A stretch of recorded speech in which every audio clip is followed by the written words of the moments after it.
Olá, meu nome é Douglas Marney e venho convidar vocês para assistirem uma série sobre o cinema que chamaremos de As Estrelas e os Astros, falando sobre as estrelas da época áurea de Hollywood, na qual traçaremos suas astrobiografias, que são as suas biografias sob o ponto de vista de seus mapas astrais. Greta Garbo, nascida Greta Lovisa Gustafsson, em Södermalm, o distrito municipal da cidade de Estocolmo, foi uma atriz sueca naturalizada norte-americana, cuja atividade no cinema se deu entre os anos de 1920 e 1940. Ela era a terceira filha do casal Carl Raufler Gustafsson e Anna Lovisa.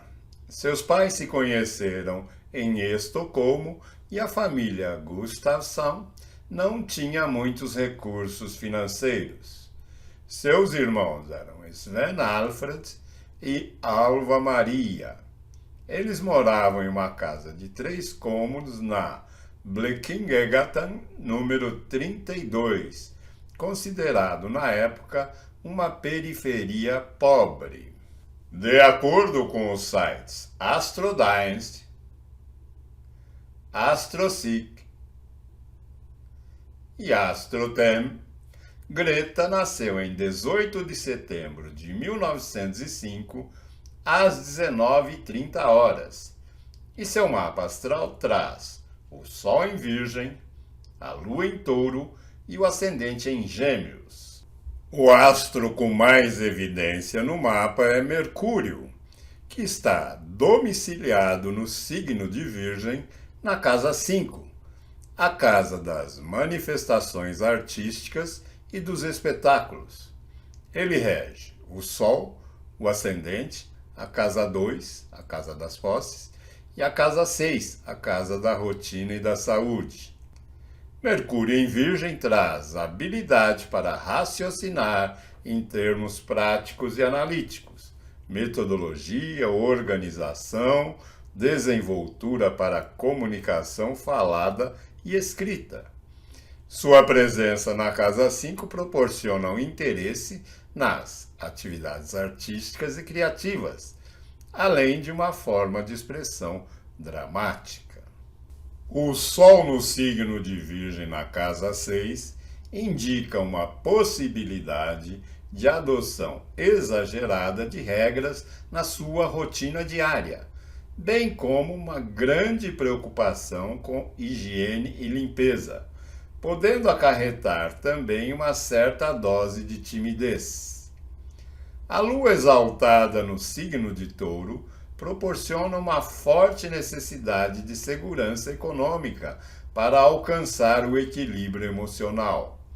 Sua posição na casa 12 traz uma necessidade de isolamento, bem como uma alta sensibilidade e forte conexão com o inconsciente coletivo. O ascendente em Gêmeos traz intrinsecamente uma dualidade interior, assim como adaptabilidade, curiosidade, a mente em constante atividade, facilidade de assimilar informações e utilizá-las como moeda de troca em seus relacionamentos, raciocínio rápido e astúcia. Júpiter está em conjunção com o ascendente Gêmeos, dando-lhe um caráter otimista e justo, prometendo uma expansão nos seus projetos de vida, alcançando novos horizontes. Expande sua mente para o conquistar novas formas de comunicação através do contato com outras culturas.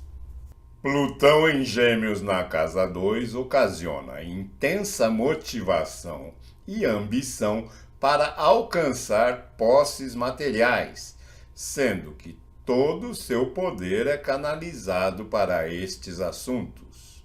Observe-se que ele faz um aspecto tenso com o Sol, o que poderá acarretar perdas significativas em sua vida. Netuno em Câncer na casa 3, a casa da comunicação, poderá trazer mal-entendidos com o que fala e escreve, mas ao mesmo tempo traz um componente emocional para sua expressão pessoal, assimilando o que se passa ao seu redor e transmitindo essas impressões aos envolvidos. Vênus em Leão na casa 5 enseja, primeiramente, a beleza pessoal como centro das atenções. Depois, uma habilidade para dramatizar suas emoções, além de um amor à arte em todas as suas formas de expressão. Marte em Sagitário na casa 7 conduz sua energia pessoal para assuntos relacionados à justiça, além de colocá-la em contato com o estrangeiro. Aguarda a colaboração dos outros para a realização dos seus empreendimentos, embora por vezes pense que seus parceiros sejam invasivos. Urano em Capricórnio na casa 8 ocasiona a possibilidade de muitas perdas repentinas, bem como não querer depender das posses do parceiro. Na parte sexual, procura ser livre e gosta de inovações em termos de relacionamentos. Saturno em Aquário na casa 11 a faz se tornar seletiva em termos de amizades. Como é regente do meio do céu, proporciona uma forte dose de ambição, fazendo com que queira atingir altos postos em sua escalada profissional. Vamos dar uma atenção especial ao seu meio do céu, que forma um grande trígono com o Sol e a Lua. Além disso, temos um dedo de Deus, ou Iod, aspecto formado por dois quincunces envolvendo Vênus e Plutão, que também apontam para o zênite do mapa, sendo que estes dois aspectos, grande trígono e Iod, podem ser considerados como indicadores de sucesso profissional, não sem grande esforço. Greta era uma criança quieta e sonhadora, que gostava de brincar sozinha. Ela não se sentia confortável na escola, mas se interessou pelo teatro desde pequena. Superando a timidez, ela dirigiu os coleguinhas em peças e brincadeiras infantis, sonhando com o dia que seria uma atriz. Em 1919, quando tinha 13 anos, Greta se formou na escola. Porém, no inverno deste ano, a gripe espanhola atingiu Estocolmo e seu pai, Carl, de quem Greta era muito próxima, ficou doente. Greta ficou em casa cuidando do pai, levando-o ao hospital semanalmente para tratamento. Mas ele veio a falecer em 1º de junho de 1920, com a idade de 49 anos, enquanto Greta estava com 14 anos. Os principais trânsitos do dia da morte são Saturno em trânsito, significador de pai, conjunção Mercúrio natal, provocando uma forte pressão sobre o regente do Sol e do ascendente, abalando-a profundamente. Saturno em trânsito, quadratura Júpiter natal, significador de perdas, trazendo um sentimento de restrição em seus projetos de expansão. Urano em trânsito, oposição Mercúrio natal, causando uma mudança radical em seus projetos de vida, deixando de estudar para trabalhar e ajudar nas despesas familiares. Urano em trânsito, quadratura Júpiter natal, alterando seu círculo de amizades, abdicando da adolescência para assumir responsabilidades. Após essa grande perda, e como era comum para as garotas da classe trabalhadora da época, ela não fez o ensino médio, indo procurar emprego. Seu primeiro trabalho foi em uma barbearia. Depois ela conseguiu uma vaga em uma loja de departamentos de Estocolmo, no setor de chapéus e acessórios femininos. Logo ela começaria a trabalhar como modelo e manequim na Nordiska Kompaniet, o que lhe dava mais dinheiro. Em 1920, um diretor de comerciais contratado pela loja escalou Greta para estrelar diversas propagandas de moda feminina. Seu primeiro comercial foi ao ar em 12 de dezembro de 1920, chamado Mr. and Miss Stockholm Go Shopping, seguido de vários outros. Em 1922, ela atraiu os olhares do diretor Eric Arthur Pescher, que lhe deu um papel em uma comédia chamada Peter the Tramp. Neste mesmo ano, Greta fez um teste para uma bolsa de estudos na Dramatenselevskola, considerada a escola de teatro mais importante em Estocolmo, e conseguiu a vaga. Aí ela conheceu Mimi Pollak, de quem se tornou uma amiga muito próxima. Elas estudaram por 2 anos nessa escola, e Greta a chamava de Mimosa. O diretor finlandês Moritz Stiller reconheceu o talento de Greta, mas pediu que ela pensasse em mudar de nome, pois achava que Gustafsson não era bom para sua carreira. Stiller buscava um nome mais curto, moderno, elegante e internacional, que pudesse ser pronunciado facilmente em qualquer idioma. Então ele sugeriu o nome Gabor. Ela gostou, porém experimentou algumas variações. Em 9 de novembro de 1923, Anna Gustafsson assinou uma petição para permitir que sua filha mudasse seu nome para Greta Garbo, provavelmente derivado do termo italiano garbo, que significa graça. Neste momento surgiu o nome de quem se tornaria uma grande atriz. Em 1924, Greta foi convidada por Stiller para fazer o papel principal no filme Gösta Berling Saga, uma adaptação do famoso livro ganhador do Prêmio Nobel de Literatura de 1909, de autoria de Selma Lagerlöf. O diretor acabaria se tornando seu mentor, treinando a atriz para sua carreira no cinema.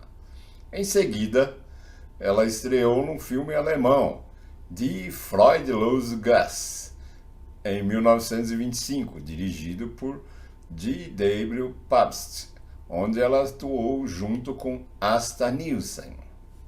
O diretor sueco Victor Holmström, que trabalhava na MGM, era amigo de Maurits Stiller e teria encorajado Louis B. Mayer a conhecê-lo em Berlim.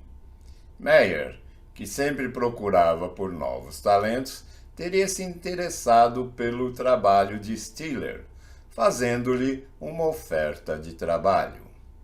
Stiller teria exigido que Greta Garbo fizesse parte do contrato, convencido de que ela seria um marco em sua carreira como diretor. Mayer reclamou da exigência, mas teria concordado após assistir o filme Gösta Berling.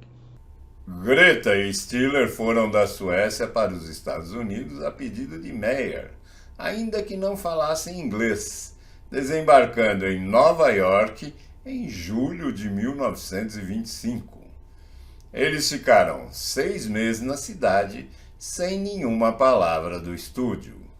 Nesse meio tempo, Garbo conheceu o fotógrafo Arnold Gent e juntos fizeram uma memorável sessão fotográfica, publicada alguns meses depois na Vanity Fair. Então eles resolveram ir para Los Angeles por conta própria, onde mais 5 semanas se passaram sem nenhum contato da MGM. Um amigo sueco que morava em Los Angeles conseguiu um contato com o chefe da produção da MGM, Irving Thalberg, que concordou em chamar Greta para um teste. Thalberg teria ficado impressionado com a presença e a atuação de Greta, mas teria pedido que a atriz fizesse uma dieta, corrigisse seus dentes e providenciou aulas de inglês para ela. Thalberg começou a escalar Greta para papéis de mulheres modernas e sofisticadas, maduras, algo que Greta teria reclamado, ainda arranhando no inglês. Thalberg começava a moldar a imagem pela qual a atriz se tornaria lendária posteriormente. Ela foi escalada para o filme Torrent, de 1926, uma adaptação do livro de Vicente Blasco Ibáñez, com a direção de Montalbán. Ela substituiu Eileen Pringle, 10 anos mais velha, onde interpretou uma camponesa. O filme foi um sucesso, ainda que não tenha sido bem recebido pela imprensa, mas os principais elogios foram para a atuação de Greta. O sucesso e os elogios a Greta levaram Thalberg a escalar a atriz para um papel semelhante em The Temptress, em 1926, baseado em outro livro de Vicente Blasco Ibáñez. Tendo trabalhado em apenas um filme, ela já estava no topo das bilheterias. Foi seu mentor Stiller que a convenceu a pegar o papel no longa, pois Greta não queria outro papel de mulher fatal e não gostou do roteiro, assim como não gostou do primeiro filme. Stiller dirigiu o filme, mas, por falar pouco o idioma, não conseguia atender às demandas de Hollywood, além de não se dar bem com o ator principal, Antônio Moreno. Então, foi mandado embora e substituído. Refilmar o filme do começo foi caro, mas ainda assim, ele se tornou um dos filmes mais vistos entre 1926 e 1927. A MGM tinha sua nova estrela.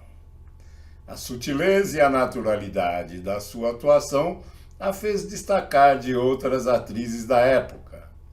Ela conseguia se conectar na intimidade com suas personagens, trazendo seus sentimentos à superfície e tornando-os verdadeiros aos olhos do público e da crítica. Enquanto trabalhava em The Temptress, Greta foi informada que sua irmã, Alva Maria, morrera devido a um câncer linfático em 21 de abril de 1926. A MGM se recusou a permitir que Greta Garbo comparecesse ao funeral de sua irmã na Suécia. Greta disse: "Isso é mais difícil, estar tão longe quando algo acontece. Sua própria carne e sangue, eu não consegui entender. Ela sempre foi tão saudável, ela era tão bonita. Então ela ficou doente, só um pouco doente." Greta estava com ótimos trânsitos em seu mapa do ponto de vista profissional, mas os principais trânsitos relativos ao evento da morte de sua irmã são Plutão em trânsito, conjunção Netuno natal na casa 3, a casa dos irmãos, acarretando perdas que a deixaram profundamente magoada. Marte e Júpiter em trânsito, quadratura Lua natal, significadora de irmãos, detonando processos que provocariam danos em sua estrutura familiar. Ela só pôde fazer uma visita ao túmulo em 1928, o que fez com que tivesse uma grande mágoa do estúdio. Greta era muito próxima de Alva que também tentou ser atriz. Em 1921, elas haviam trabalhado juntas como figurantes em Enlicoridare. Em 1927, ela faz o filme Flesh and the Devil, dirigido por Clarence Brown, onde ela contracena com John Gilbert, com quem ela estabeleceria um romance fora das telas. O filme foi um enorme sucesso comercial. Greta e John tiveram um relacionamento entre 1926 e 1927. John tentou ensiná-la a se comportar como uma estrela, a socializar em festas e a como lidar com os executivos do estúdio. Ele a teria pedido em casamento várias vezes, mas Garbo sempre desistia pouco antes dos arranjos serem feitos. Ainda em 1927, eles contracenaram no filme Love, uma comédia romântica dirigida por Edmund Goulding, com roteiro de Francis Marion, baseado no romance Anna Karenina, de Lev Tolstói. Alguns biógrafos dizem que Greta Garbo era bissexual, pois ela teria tido relacionamentos íntimos com várias mulheres, além de homens. Por exemplo, em 1928, Garbo iniciou um relacionamento com Lilian Tashman, mas, após 4 anos, ela se cansou do ciúme de Tashman e encerrou o caso, deixando-a arrasada. A estrela do cinema mudo, Louise Brooks, afirmou em sua biografia ter tido uma noite de sexo casual com Garbo. Mais tarde, ela descreveu Garbo como masculina, mas uma amante encantadora e terna. Em 1928, ela atuou em The Divine Woman, dirigido por Victor Hallström, adaptação da peça da Broadway de 1925, Starlight by Gladys, contracenado por Lars Hanson e Lowell Sherman, que foi um sucesso nacional e internacional, trazendo lucro para a MGM. O filme está perdido, sendo que existe apenas um rolo de 9 minutos. The Mysterious Lady, de 1928, dirigido por Fred Nibble e baseado no romance War in the Dark, de Ludwig Wolff, contracenado por Conrad Nagel e Gustav von Seiferlitz, também foi um sucesso nacional e internacional, trazendo mais lucro para a MGM. O sucesso do terceiro filme, A Woman of Affairs, de 1928, dirigido por Clarence Brown, com roteiro de Bess Meredith, baseado no romance The Green Hat, de Michael Arlen, e estrelado por Greta Garbo e John Gilbert, elevou Garbo ao estrelato e principal atriz da MGM, roubando o lugar de longa data de Lillian Gish. O impacto de Greta Garbo nas telas logo a elevou como uma das principais atrizes de Hollywood.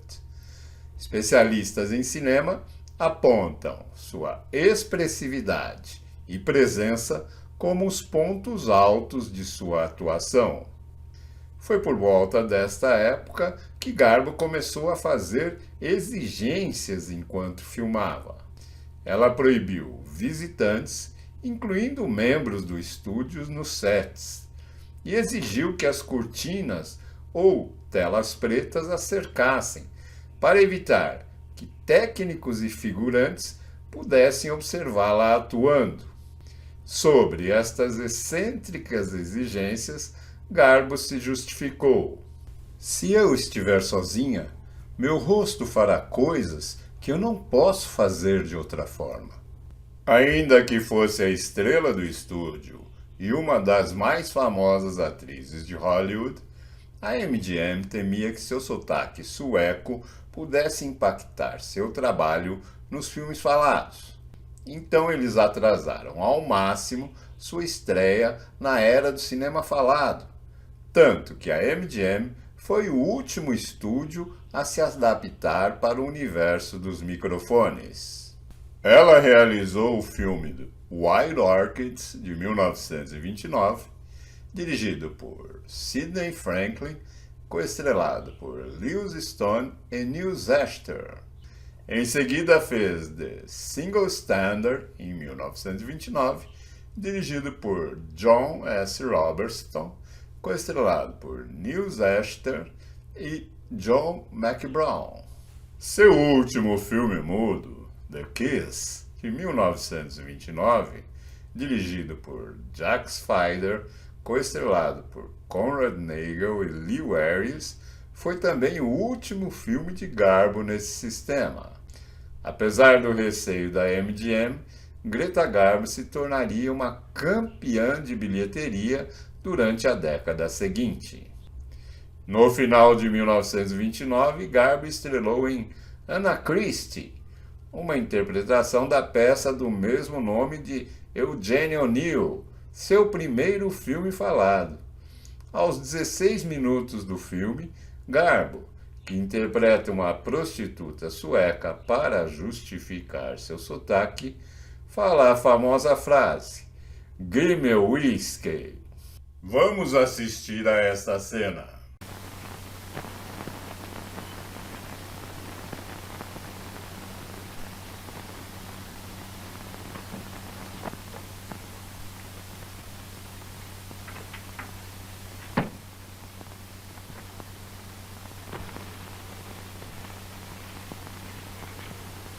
Give me a whiskey, ginger ale on the side. And don't be stingy, baby.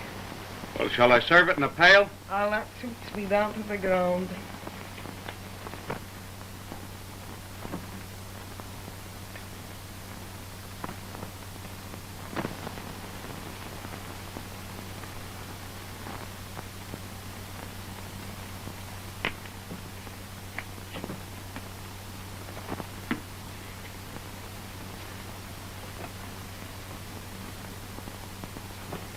O filme estreou na cidade de Nova York em 21 de fevereiro de 1930, com a frase impactante "Garbo fala", e foi uma das maiores bilheterias daquele ano. Pelo seu desempenho, ela recebeu uma indicação ao Oscar, mas não ganhou a estatueta. Greta filmou a versão alemã de Anna Christie, lançado em dezembro de 1930 em Colônia, Alemanha. O filme foi dirigido por Jack Spider, coestrelado por Hans Junkermann e Theo Scholl. O sucesso do filme assegurou a transição bem-sucedida da atriz para o sistema falado. Em Romance, filme de 1930, dirigido por Clarence Brown, ela interpretou uma estrela italiana da ópera, atuando com Lewis Stone, sendo que ela recebeu uma outra indicação ao Oscar de melhor atriz por sua atuação, mas novamente não venceu. Em 1931, Garbo conheceu a poetisa e dramaturga Mercedes de Acosta, declaradamente homossexual, com quem teria tido um breve e explosivo romance. Elas continuaram grandes amigas por quase 30 anos, período em que Greta escreveu 181 cartas, cartões postais e telegramas para Acosta, hoje depositadas no Rosenbeck Museum and Library, na Filadélfia. Neste mesmo ano, o astrólogo C.H. Hutter, de Dresden, Alemanha, previu que ela obteria fama e sucesso através dos seus próprios esforços. Disse também que o erotismo espiritual predominava sobre o erotismo sensual em sua vida e anteviu grandes sucessos para 1932 e 1933. Em Inspiration, de 1931, um filme com roteiro adaptado por Jane Markey do romance Safo, de Alphonse Daudet, de 1884. Dirigido por Clarence Brown, ela atuou ao lado de Robert Montgomery, outro sucesso que resultou em lucro para a MGM. Ainda em 1931, ela faz o filme Susan Lennox, Her Fallen Rise, dirigido e produzido por Robert Z. Leonard, no qual ela atua ao lado de Clark Gable, um grande sucesso, apesar das desavenças entre os dois atores, resultando em mais lucro para a MGM. Seus filmes seguintes são aqueles através dos quais ela é mais lembrada. Ela interpretou Mata Hari, lançado em dezembro de 1931, junto de Ramon Novarro, um grande sucesso comercial, gerando um enorme lucro para o estúdio. Em 1932, ela interpretou uma bailarina em Grand Hotel, com John e Lionel Barrymore, Joan Crawford e Wallace Beery.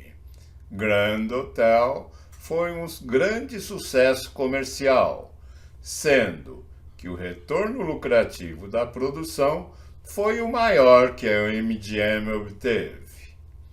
Esses dois filmes consolidaram a carreira da atriz e foram as maiores bilheterias da MGM em 1931 e 1932. Em 1932, ela estreou As You Desire Me, dirigido por George Fitzmaurice, o primeiro dos filmes que trabalhou com Melvyn Douglas, e o único filme em que Garbo aparece loira. O filme foi um sucesso financeiro. Depois disso, seu contrato com a MGM expirou e ela acabou retornando à Suécia. Após quase um ano de negociações, Greta concordou em retornar para o estúdio, com a condição de estrelar o filme Queen Christina, e seu salário foi elevado para $300 mil por filme, o equivalente a $9 milhões em valores atuais. O estúdio estava bem relutante em produzir o filme, mas acabou cedendo à pressão de Garbo. O estúdio ofereceu como protagonista os atores Charles Boyer ou Laurence Olivier, mas Garbo rejeitou os dois, indicando seu namorado John Gilbert no lugar. A MGM bateu o pé com a escolha, dizendo que a carreira dele estava em declínio e que isto poderia prejudicar o rendimento do filme. Porém, Garbo não recuou. A produção de Queen Christina foi exuberante, se tornando uma das maiores de sua época. Alardeado com a frase Garbo retorna, o filme estreou em dezembro de 1933, com críticas positivas e recorde de bilheteria no ano. Porém, o filme não escapou das críticas dos censores por cenas em que Garbo se veste como homem e beija uma atriz na boca. Vamos assistir a cena final deste filme.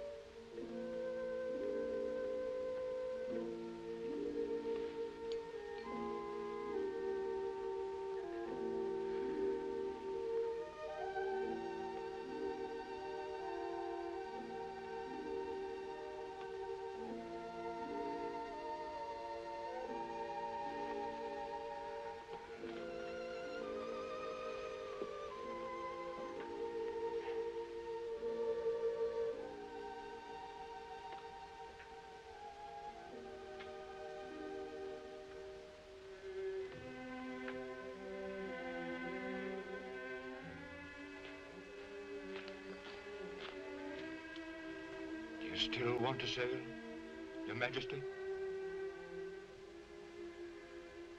The house on the cliff.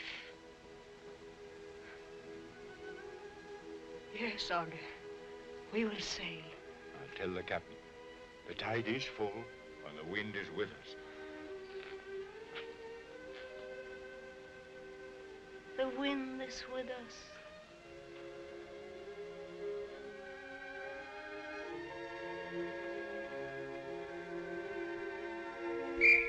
All hands on deck. Take the gangway home.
Ainda que sua popularidade continuasse em alta, os filmes depois de Queen Christina dependiam muito do sucesso que fizessem fora dos Estados Unidos, pois esse tipo de drama histórico era popular na Europa.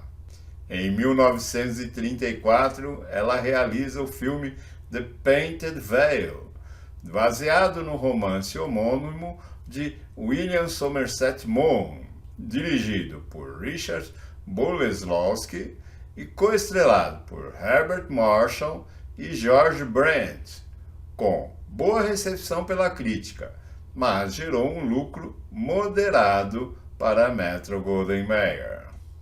Em 1935, ela aceitou um papel oferecido por David O. Selznick para estrelar em Anna Karenina, baseado no romance de Leon Tolstói, dirigido por Clarence Brown, um dos seus papéis mais conhecidos. Por sua atuação, ela ganhou o prêmio de melhor atriz da New York Film Critics Circle. O filme foi um sucesso no mercado externo, tendo uma bilheteria doméstica melhor do que a MGM esperava. Porém, a arrecadação do estúdio foi pequena, devido ao salário exigido por Garbo. Seu próximo projeto foi Camille, de 1936, baseado na romance La Dame aux Camélias, de Alexandre Dumas, publicado em 1848. O filme foi dirigido por George Cukor e coestrelado por Robert Taylor. No entanto, a produção foi prejudicada pela morte súbita do produtor Irving Thalberg, com apenas 37 anos, o que chocou os estúdios de Hollywood. Greta era muito próxima de Thalberg e de sua esposa Norma Shearer. Não foi uma época fácil para a atriz, que no mesmo ano tinha perdido John Gilbert. Camille foi um grande sucesso na sua estreia em 12 de dezembro de 1936, tanto nos Estados Unidos como internacionalmente. Por seu papel, ela foi indicada ao Oscar da Academia, mas outra vez não venceu. Porém, ganhou novamente o prêmio de melhor atriz da New York Film Critics Circle. Sua próxima produção era o filme Conquest, de 1937, dirigido por Clarence Brown, no qual ela contracena com Charles Boyer, sendo o enredo baseado no romance entre Napoleão e Marie Walewska. Os custos ultrapassaram a casa de $2,5 milhões de dólares, valor não recuperado nas bilheterias. O fracasso de Conquest assinalou o início do declínio da atriz e, com sua popularidade caindo, além do fim do seu contrato com o estúdio, Greta retornou para a Suécia. Em 3 de maio de 1938, seu nome foi incluído em uma lista de atores prejudiciais a seus estúdios, Box Office Poison, junto de Joan Crawford, Norma Shearer, Louise Rainer, Katharine Hepburn, Mae West, Marlene Dietrich, Fred Astaire e Dolores Del Rio, o que a colocou na geladeira na época. Com o fracasso de Conquest, a MGM decidiu por uma mudança de rumos para fazer a carreira da atriz renascer.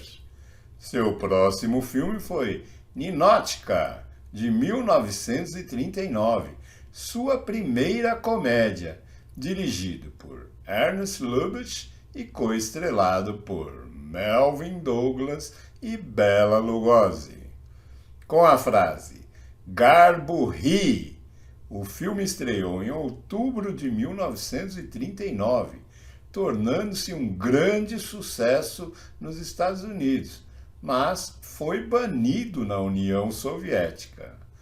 Por esse filme, ela recebeu sua 4ª indicação ao Oscar, mas, mais uma vez, não venceu. No final deste mesmo ano, sua mãe veio para a Califórnia. Pouco depois, mudou-se para Santa Fé, no Novo México.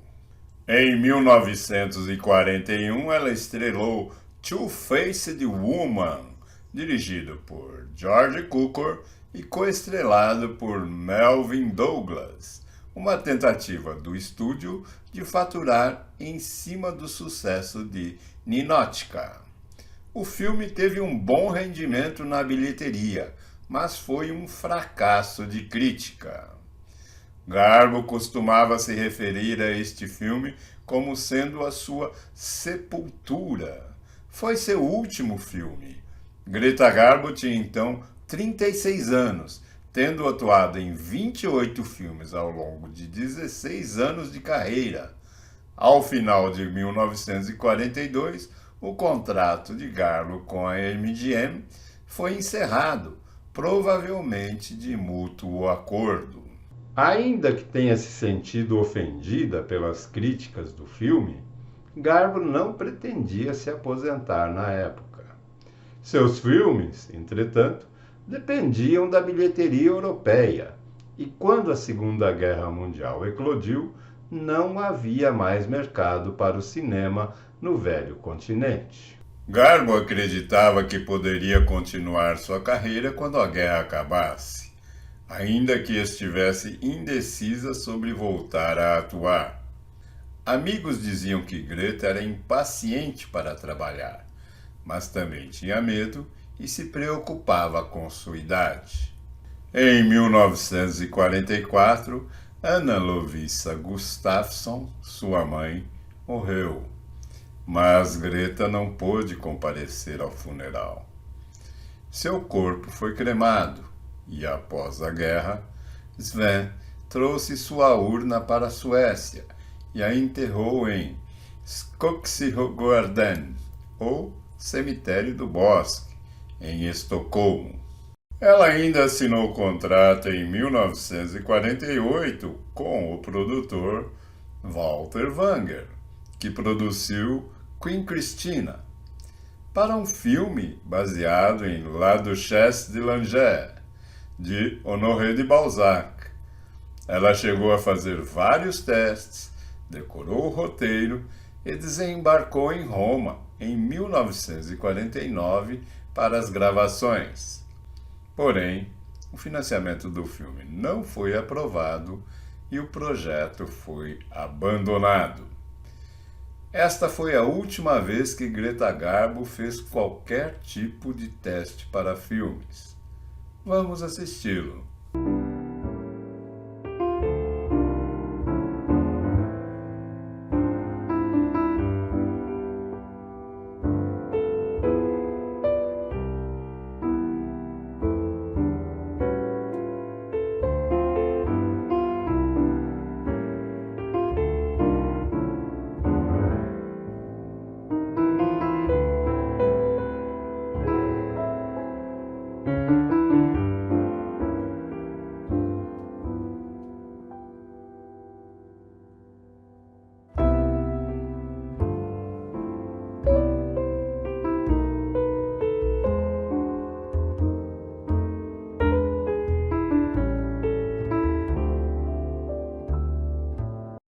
Em 1949, lhe ofereceram o papel principal em Sunset Boulevard, mas, após uma reunião com o produtor Charles Brackett, ela declarou não ter qualquer interesse em trabalhar nesse filme. Como já vimos em capítulo anterior, o papel coube a Gloria Swanson. Desde o início da sua carreira, Greta Garbo evitava os holofotes da indústria, preferindo passar seu tempo sozinha ou com amigos. Deu poucos autógrafos, não respondia a cartas de fãs e raramente dava entrevistas. Nunca esteve em uma cerimônia de entrega do Oscar, mesmo quando foi indicada ao prêmio. Sua aversão à publicidade e à imprensa exasperou o estúdio inicialmente. Em uma rara entrevista, Garbo disse que seu desejo pela privacidade era algo que veio desde criança, tendo sempre detestado multidões ou aglomerações. Desconfiada da mídia tradicional e sempre às rusgas com os executivos da MGM, Greta Garbo renegou as regras publicitárias de Hollywood. Ela era sempre mencionada pelos portais de imprensa como a Esfinge Sueca. Sua resistência e medo de estar entre estranhos perpetuou o mistério e a mística sobre sua figura, tanto na tela como na vida real. A MGM acabou usando isto para ganhar em cima da imagem da atriz, reforçando sua imagem de mulher misteriosa e reclusa. Sua frase mais célebre é "I want to be let alone", dita pela personagem Gruzinskaya, a dançarina do filme Grande Hotel. Sem atuar, Garbo começou a levar uma vida privada, simples e sozinha. Ela não fez nenhuma aparição pública e evitava qualquer tipo de publicidade. Ainda que gostasse de ficar sozinha, Greta tinha muitos amigos e conhecidos, com quem socializava e às vezes viajava. No começo da década de 1940, ela começou a colecionar obras de arte. Várias pinturas que depois se tornariam valiosas foram adquiridas por preços irrisórios, e seu acervo contava com quadros de Renoir, Rouault, Kandinsky, Bonnard e Jolewski, valendo milhões de dólares após sua morte.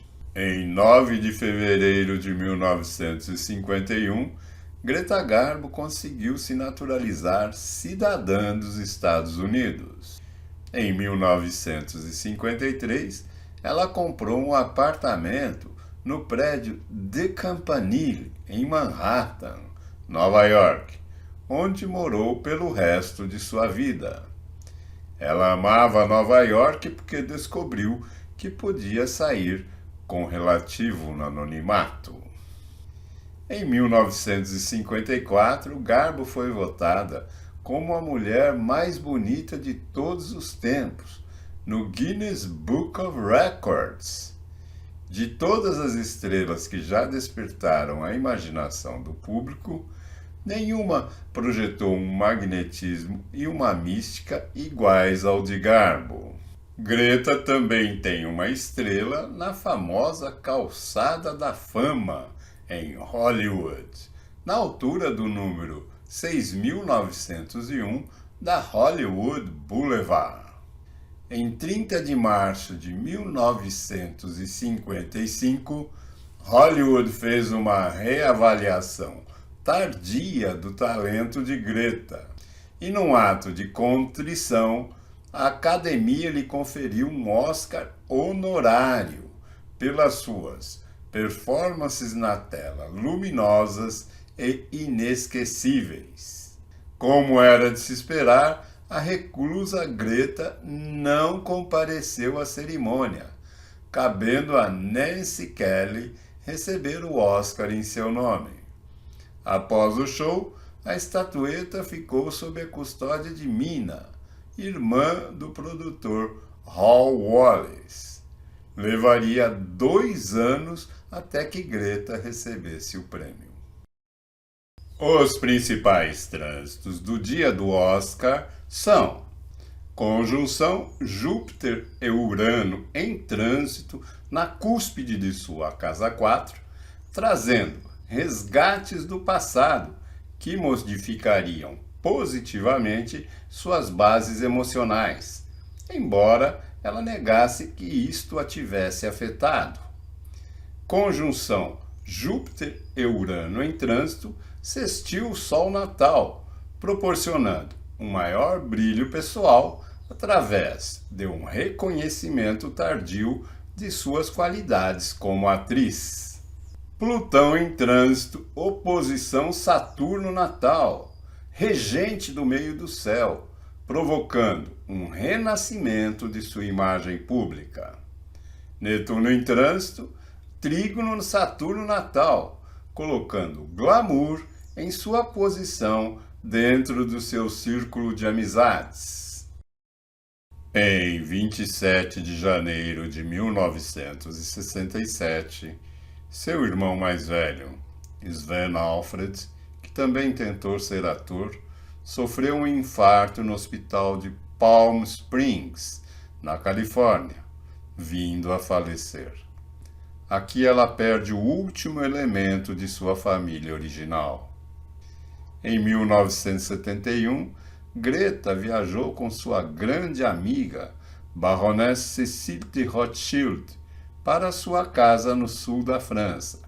Cécile a apresentou a Samuel Adams Green, um colecionador de arte e curador em Nova York, de quem Greta se tornou amiga e companhia frequente.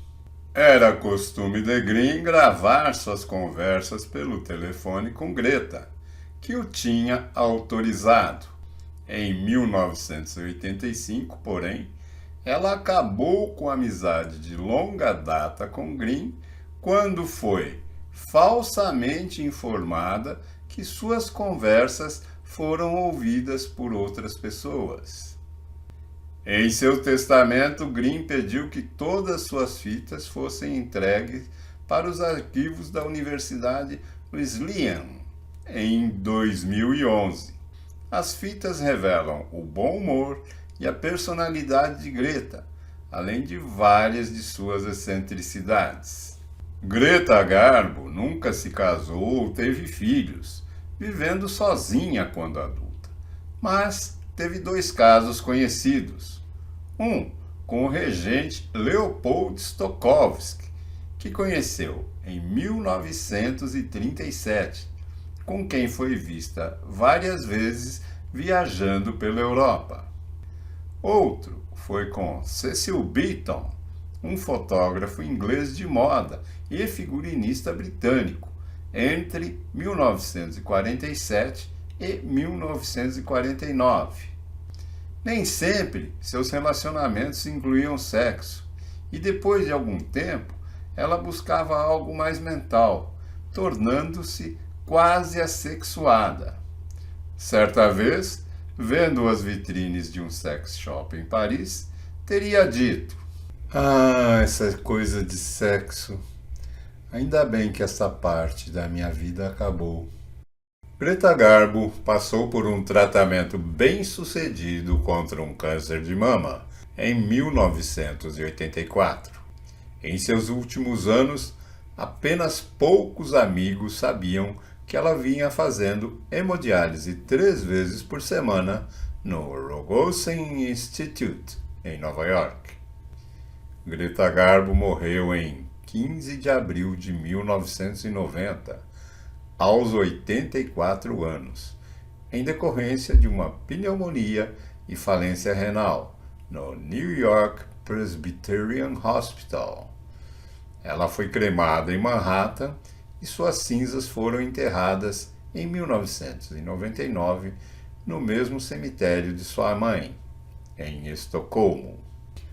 Em sua vida, a atriz fez investimentos em arte e ações, deixando uma herança avaliada em quase 62 milhões de dólares em valores atualizados para sua sobrinha, Gray Ricefield, filha do seu irmão Sven Alfred e Marguerite Peggy Baltzer.